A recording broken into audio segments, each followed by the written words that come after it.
rocks by ourselves without parents.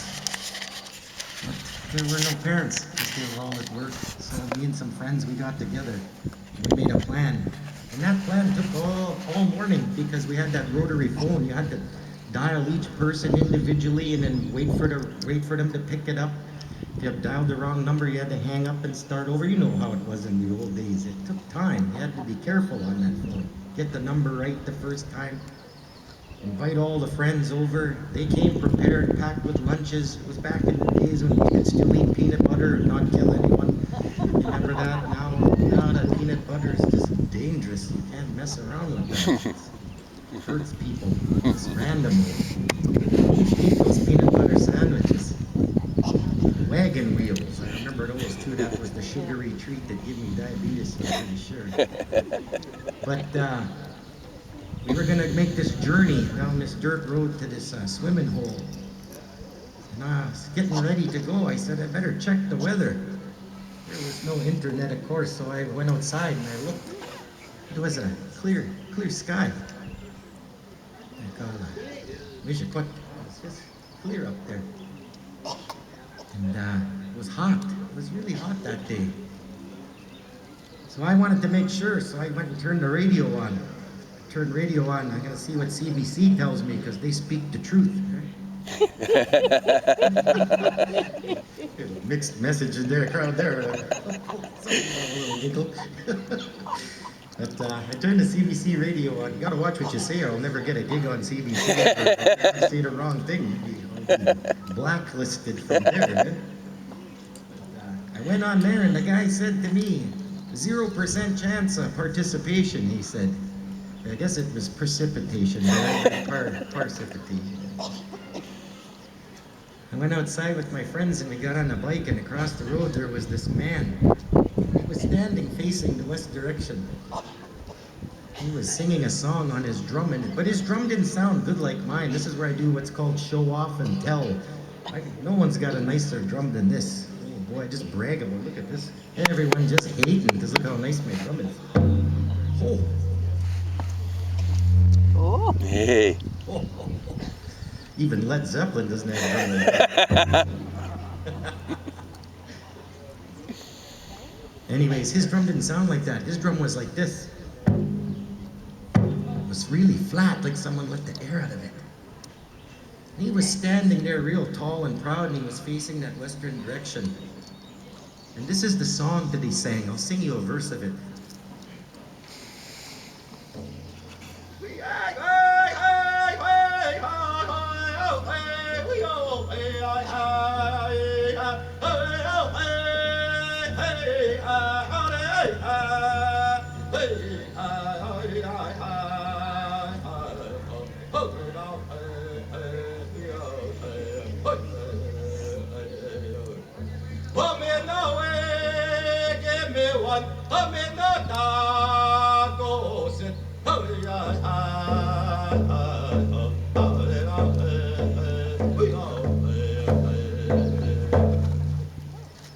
That's what he said. You're like, well, what does that mean? What he said in the song was, he says it again, it's raining and it sounds good. And I looked up like this, and there wasn't a cloud in the sky. And the guy on CBC said 0% chance of participation. I know, precipitation. Still, we got on our bikes and we rode. We were 3/4 of the way there when the sky turned green. And it dropped hail balls. The size of them softballs they use in the Toronto Blue Jays started falling out of the sky. All I had to protect me was a peanut butter sandwich. I'm riding down the road with a peanut butter sandwich and a can of Coke over my head and a little bag. 5 of us riding on the bike going down a hill trying to get home. One guy got shot right off his bike with one of them baseball pails. Just shot him, he fell right off the bike. It looked like one of those old cowboy and western movies. We were just riding to get away. And my friend fell off on this dirt road. And I told everybody get in the bush. So we jumped off our bikes and we ran in the bush. And these big spruce trees you see here, that's what was there. And they were whipping around just like twigs. And the branches started falling off. I said, everybody get back on the road. We're not going to get killed by these big trees falling. We got out on the road. The storm went by in about, I don't know, 7 minutes, give or take. We were soaking wet.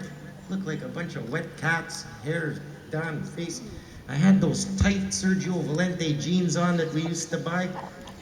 They were just stuck to our skin. I couldn't even pedal my bike.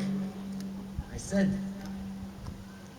I can't even pedal, and my friends, they got mad. They took their pants off. I said, you can't take your pants off, I said. They did, though. I said, oh, your parents, they find out you're riding around in your underwears, you're going to be in big trouble. But they all took their pants off, and they started leaving me behind. I had to take my pants off, too, but I didn't have any underwears on. I was riding commando on that banana bike. And this lady drove by with a 72 Impala, smoking one of those Rothmans, and she says, I'm telling your mother, she said, there's something wrong with you, she says. I'm probably going to get a licking tonight for this one, I was thinking. Riding around like a nudist.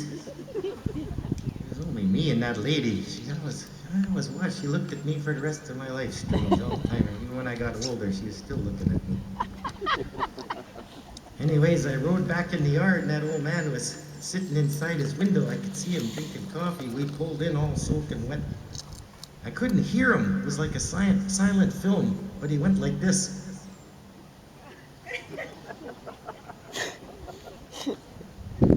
Just laughing really hard at us. So, I was just mad at that old man, you know.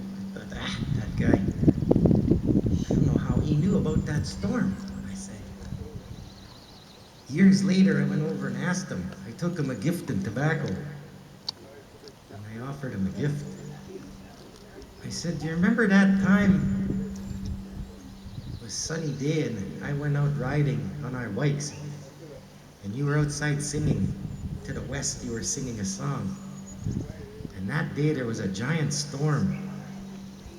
And we came back, and you laughed really hard at us. And he goes, boy, I remember that guy says. He says, that was funny. And he started laughing again. You look like a bunch of wet cats, he said. I said, how did you know that the storm was coming? I said, because CBC radio said 0% chance of precipitation. I finally learned how to say it right. And he said to me in Ojibwe, Ninte we gan gigagano na. My drum spoke to me, he said. You know, I've had this drum a long time. I talked to him, it never says nothing back to me. He talks drum apparently, but he never speaks Ojibwe or English or French, nothing. I can't get anything out of there. But many years went by, and I went to a powwow down in the United States. We were setting up the drum in the morning, and we started singing, and the drum started off like this, really nice in the morning. Oh, wow, he's talking now. He sounded like that, but after we put the drum outside, he started to go like this. He started going flat, like someone let the air out. So we took the drum to the fire, we offered tobacco, and we warmed that drum up. And he got it back like this. Come back again. Not even 10 minutes. Flat again. And I'm sitting there looking at the sky, and I told the guys, put the drum in the car. And they go, what the? We haven't even started yet. I said, put the drum in the car. Right now, I said. And the guys packed up all the stuff. It wasn't even 5 minutes. This green sky come over the powwow grounds and tents, and everything started flying all over the place. There were people, all their little food booths were getting knocked down, and there was even a little funnel spinning like this, and it came over the ground, and tree bits were flying around, and all my friends were sitting in the car. My friend from Ozenberg looked at me and he said, how did you know? I said, I said, the drum spoke to me.